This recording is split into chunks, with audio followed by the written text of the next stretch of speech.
What's up guys, welcome to the Pantry series where today I want to see what happens if we get creative with nothing but a humble head of cabbage as our main ingredient. I'm gonna start with 1/2 of it, which I'm shredding finely and sprinkling with salt and sugar to draw out the moisture and tenderize the cabbage. Optional but highly recommended is shredding a carrot in there as well. Now excuse me, my hands are sore from all the 20-second hand washing, so I'm gonna put on some gloves and give my cabbage carrot mixture a very rough massage. You really want to give it a good squeeze. The salt has to do its magic now for at least an hour, so set everything aside and cover with a wet towel. We'll make 2 cool things out of this once it's tender. In the meantime, let's make some hearty sauteed cabbage. Well, I slowly caramelized some Hungarian sausage, which by the way could easily be replaced with bacon, and half a diced onion. I tear 1/4 of my cabbage into bite-sized pieces. When the onions turn golden brown, season with pepper and a dash of cinnamon before adding in the cabbage. Stir fry for a few minutes. You can help yourself with some water, which will create additional steam to cook the cabbage. Now season with salt to taste and some optional dark soy sauce, which most prominently will make your cabbage look super caramelized and rich. Towards the very end, add some minced garlic to keep that flavor fresh and serve. Super rich and comforting. What more do you need? Let's get back to that tenderized salted cabbage though. We're gonna take half of it and squeeze out the moisture as good as we can. Set that aside for now while we turn the remaining juicy kraut into sauerkraut. Wait, excuse me. Sauerkraut. You could simply just use this mixture for a basic version, but I'm gonna add some black pepper, caraway seeds, whole mustard seeds, and some pickle brine, but that's all optional.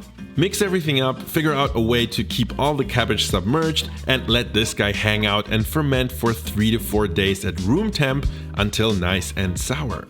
But we still have this other quarter cabbage, which is actually half of the softened cabbage. I made this more complicated than I should have, didn't I? But we're gonna turn this into a quarantine kimchi coleslaw. I mean, it's not really kimchi because we're not actually fermenting it. Instead, that funky sour note will come from a few dollops of yogurt. And we're also conveniently paying respect to the creamy nature of coleslaw at the same time. But back to kimchi, let's at least get the spiciness right with chili flakes and even hot sauce, a bit of mustard, which is both creamy and kind of tangy, and then we add fresh scallions, ginger, and garlic. If you mix all of that up now, it kind of looks exactly like what I was going for, the love child of coleslaw and kimchi. But at first it just tasted spicy and otherwise flat, which was a little bit disappointing, until I decided to add some fresh lemon juice, which completely turned this dish around. It's a pretty intensely flavored slaw, but I like it. Now for that last quarter cabbage, let me show you something.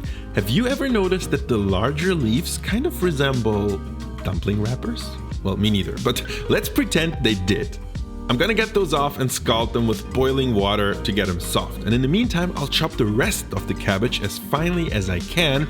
This will become part of our dumpling filling along with some diced onion. Now for flavor, I'm gonna infuse some oil with a generous sprinkle of whole cumin and chili flakes, in which I'll saute our filling, and once tender, add some optional coconut milk for extra fragrance and richness. Now to give this filling some textural body, I'll add 2 cooked potatoes and mash everything together. This could also totally be rice, by the way, just something carby and pasty. It doesn't sound as good as it tastes. Anyway, season with salt and let the surprisingly tasty combo of coconut and potato tingle your taste buds. Now remember, we wanted to turn those into dumplings. I don't really have a great technique because each of those leaves kind of seems to be different, but I somehow made it work. At least they look cute. Top these with yogurt, scallions, and chili if you like, and enjoy. I don't really know how to eat them, but hey, I'm social distancing. There's nobody around to judge me.